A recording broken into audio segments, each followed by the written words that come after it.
videoda startapla ənənəvi biznesin fərqindən danışacağıq. Dünyanın bəzi yerlərində startapla ənənəvi biznesi bir-birindən fərqləndirirlər. Lakin Azərbaycanda biraz vəziyyət fərqlidir. Mən niyə belə düşünürəm? Əvvəlcə bunu fərqləndirək. Startap özü də bir biznesdir. Məsələn, Facebook. Və ənənəvi biznes modelindən köklü formada fərqlənmir.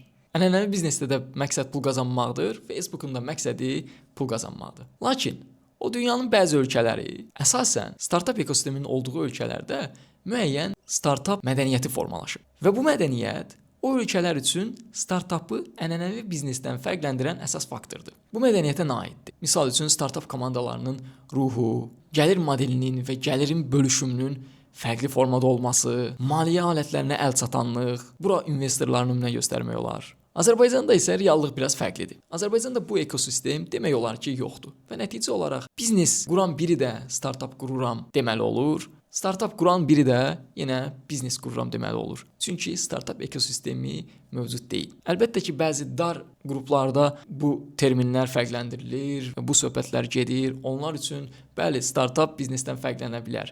Amma əhalinin böyük hissəsi üçün bu belə deyil. Lakin gəlin biz startapı ənənəvi biznesdən fərqləndirən əsas fərqlərdən danışaq. Bir cümlə ilə ifadə etsək, startap adətən miqyaslana bilən və sürətli böyüməyə hədəflənmiş bir şirkət olur, bir komanda olur. Burada əsas fərq miqyaslana bilmək və sürətli böyüməkdir. Bu fərqləri sadalasaq, birincisi məqsəd və vizyon. Ənənəvi biznesin məqsədi pul qazanmaq olur.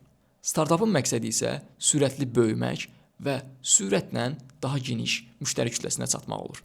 İkincisi, miqyaslana bilmək. Əlbəttə ki, ənənəvi biznesin də böyümə istəyi olur. Lakin startaplar çox sürətli böyüməyə hədəfləyirlər. Əlavə olaraq məhsullarını, modellərini sürətli böyüməyə görə dizayn edirlər. Müştəriyə baxış.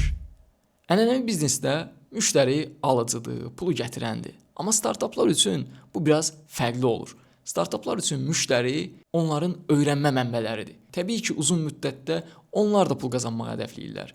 Amma başlanğıcdakı 4 il, 5 il bəlkə də heç həmin müştəridən bir qəpik pul qazanmayacaqlar. Nəticə olaraq belə bir qənaətə gələ bilərik ki, əksər halda hər startap biznesdir, amma hər biznes startap deyil. Bu tip mövzuları danışırıq, növbəti videolarda görüşənədək.